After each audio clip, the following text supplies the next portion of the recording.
Halo, selamat datang di podcast Udah Boleh Buka Mata. Kembali lagi bersama Arga.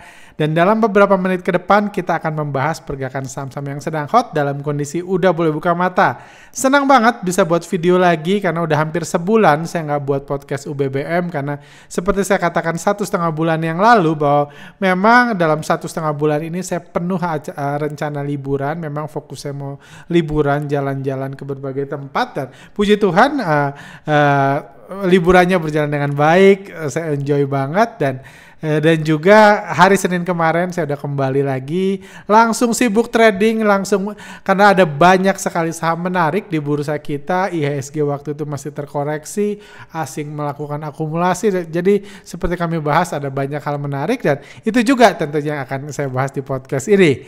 Oke, langsung aja pertama kita review dulu sedikit IHSG. Kita lihat di sini IHSG memang sudah dibahas sejak bulan akhir Juni lalu investor asing terus melakukan akumulasi. Sempat ada bonus sedikit, ada bantingan apa waktu itu resesi global atau apa, saya lupa kecapnya karena waktu itu saya lagi liburan, bahkan saya lagi camping nggak punya sinyal, tiba-tiba aja IHSG dibanting secara luar biasa. Tapi kita lihat bantingan IHSG ini tidak disertai dengan outflow yang besar. Itu juga yang kami bahas di Telegram kami pada saat itu. Dan setelah itu kalau Anda lihat asing hanya jualan segini ketika menjatuhkan IHSG pakai kecap resesi global US dollar atau apa, saya lupa waktu itu kecapnya. Tapi setelah itu asing di harga bawah ini, di harga diskon setelah dibanting melakukan akumulasi besar-besaran dan kemarin bahkan IHSG berhasil mencetak level tertingginya sepanjang sejarah.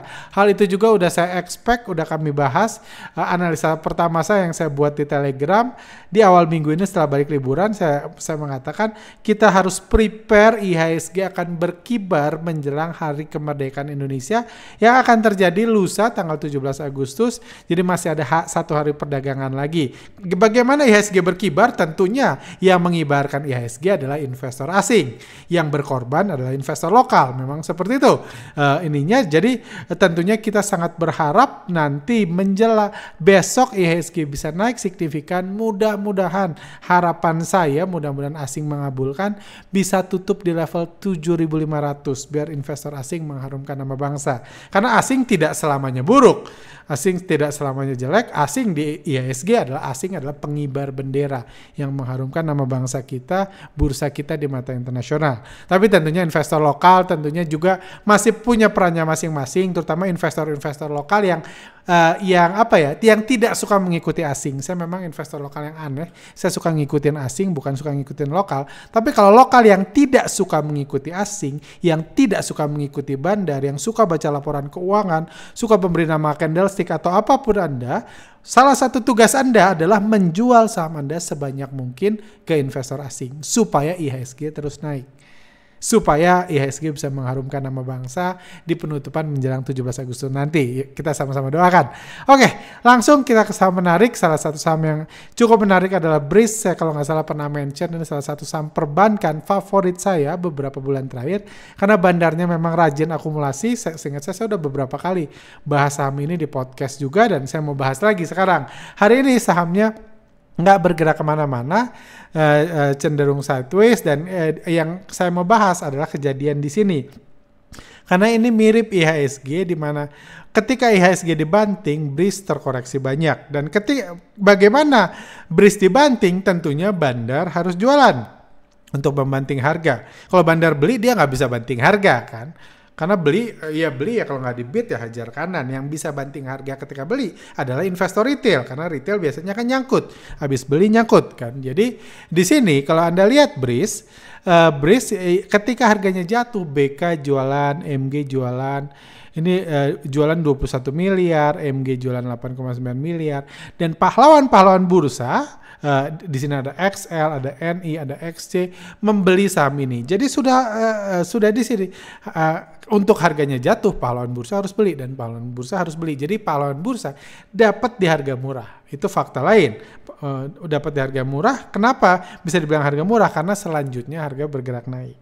Tapi yang menarik adalah ketika harga jatuh, Anda lihat nih, di sini misalnya XL itu beli 29.000 lot. ketika harga jatuh di murah ini. Tapi karena harganya dijatuhin, broker-broker retail ini jadi mau jualan di harga lebih murah. Mau jualan di sini, para pahlawan bursa mau jualan di sini. Dan dari sini sampai sini XL udah jualan 64.000 lot. Kayak gitu. Juga di sini PD jualan, DR jualan. Jadi dibanting sedikit, kasih retail sedikit harga diskon untuk membeli lebih banyak. Setelahnya yang membuat harga BRIS terus bergerak naik. Ini juga saham yang saya expect cetak level tertingginya dalam tahun ini ya kalau nggak salah menjelang 17 Agustus nanti. Jadi kalau Anda lihat di sini Bandar, kalau kesimpulan dari 6 sampai 15 Agustus, Bandar hampir setiap hari akumulasi besar dan Anda lihat para pahlawan bursa melakukan panic selling untuk mendukung kenaikan harga saham ini. Kalau Anda lihat dari foreign flow 2.0, di sini indikatornya juga sangat baik. Foreign flow-nya bergerak naik, ini yang kuning bergerak naik. Foreign flow 2.0-nya, foreign and co-nya bergerak naik, dan korban flow-nya juga, pahlawan bursanya juga bergerak naik, artinya pahlawan bursanya jualan. Jadi saham ini sangat bagus. Harapan kita ini lanjut kenaikan, dan kalaupun ada koreksi-koreksi singkat tentunya ini opportunity, karena kalau Anda lihat di sini dari sini sampai sini harga BRIS cenderung sama nih yang di kotak merah ini, tapi foreign flow, foreign and co dan korban flow-nya udah terus bergerak naik, artinya ada akumulasi di range harga yang cenderung sama seperti ini. Saham kedua adalah saham Bian. Ini saham menurut saya salah satu saham paling underrated di Indonesia karena saham ini jarang disebut-sebut oleh para komentator saham, para fundamentalis. Jarang dibilang fundamentalnya bagus, padahal ini adalah saham batubara paling besar di Indonesia. Mungkin Anda nggak tahu ini Bian, ini saham batubara paling besar di bursa kita. Ukuran Bian itu sama dengan Adaro, PTBA, Bumi, ITMG, Indi disatukan secara market cap. Jadi ini saham underrated banget, sedikit banget orang yang menyebut saham ini, mengatakan sahamnya fundamental bagus, padahal ini perusahaan terbesar di Indonesia secara market cap. Kayak gitu. Jadi ini underrated banget, harganya sehari ini cuma naik 0,29% dan ini kebetulan sejak saya balik ke liburan, saya langsung dikejar tim riset karena mereka minta saya mencoba tools Detector yang baru yang kami kembangkan, karena kami kembangkan banyak AI baru untuk membantu proses analisa, dan saya ini sambil menganalisa Bian tadi, saya lihat AI-nya cukup banyak informasi yang diberikan. Ininya rangkumannya simpelnya, big player aktif bergerak dalam 2 bulan terakhir menggunakan broker ZP. Nanti kita bahas. Jadi ada pemiliknya, pemegang saham di atas 5%-nya aktif memborong aktif bergerak di saham ini dalam 2 bulan terakhir, itu kata AI-nya. Terus di sini dikatakan average kepemilikan investor retail di luar kewajaran. Kemungkinan Bandar dan big player memiliki beberapa akun nomine. Ini AI versi 2024 ya. Selain ini Bandarnya orang lokal katanya. Seperti itu. Di sini bisa dijelaskan juga kepemilikan retail ini 3,4%. Ini very low, sangat rendah kepemilikan retail 3,4%. Investor retail yang punya saham ini itu cuma 3.850 orang. Jadi nggak banyak yang memiliki saham ini, dan rata-ratanya 4,9 miliar rupiah per orang. Jadi artinya apa?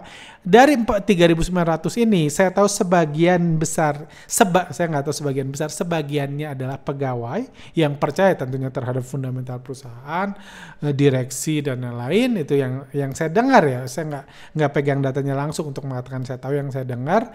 Dan juga tentunya akun-akun titipan. Mungkin mungkin siapa ya? Mungkin temannya Bandarnya, teman pemilik, saudara dekat, atau keponakan pembantu atau apa yang jadi pemilik, sehingga mereka semua adalah akun nomine, akun namanya aja yang dititip, yang digerakkan, yang sebenarnya dimiliki oleh bandar-bandarnya juga. Kayak gitu. Dan ini yang menarik, di sini kan dikatakan big player aktif bergerak besar. Big playernya adalah siapa? Ini yang paling aktif adalah Bapak Low Tak Wong. Ini juga salah satu trader paling underrated di Indonesia. Di Indonesia kita semua memuja-muja misalnya Pak Prayogo Pangestu yang kalau beli saham harga sahamnya langsung bergerak naik umumnya. Kita bahkan memuja-muja investor influencer ternama itu Bapak LKH karena beliau rajin baca laporan keuangan. Tapi sebenarnya antara Prayogo Pangestu di bawahnya itu Pak LTK. Pak LTK ini dulu sebelum dia jadi orang kedua terkait di Indonesia, dulu kerjanya jualan batu. Dulu kerjanya. Jadi kalau Pak Prago Pangustu dulu ini kerjaannya apa? Dulu kerjaannya supir angkot. Kalau Pak LTK ini dulu kerjanya jualan batu sebelum dia jadi orang kedua terkait di Indonesia. Tapi saya rasa 4-5 tahun lalu beliau mulai coba-coba trading saham. Mulai rajin beli saham gitu. Dan ketika dia beli ternyata harga sahamnya bisa naik ribuan persen. Jadi memang ini trader hebat banget. Dan Anda lihat di sini ini dari Tools ditunjukkan dia aktif sekali membeli saham ini pakai brokernya juga, broker ZP. Bahkan saat tanggal 9 Agustus kemarin borong, 8 Agustus kemarin, 7 Agustus kemarin rajin memborong saham ini. Jadi ini menarik gitu karena kadang-kadang kan cuma beliau ini nggak buka kelas, nggak kayak Pak LKH, nggak suka ngasih seminar, jadi orang nggak menganggap beliau hebat. Padahal beliau ini paling nggak 300 kali lebih kaya daripada Pak LKH.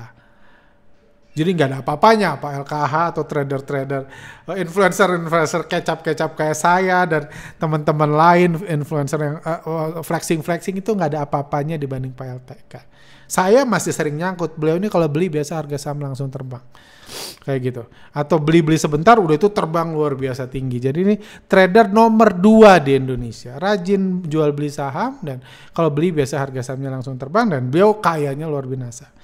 Kalau kita analisa bandarmologinya dari awal Agustus sampai tanggal 15 Agustus tadi, ini ada ZP dan lain-lain. Silahkan analisa sendiri. Saya nggak usah ngomong lagi.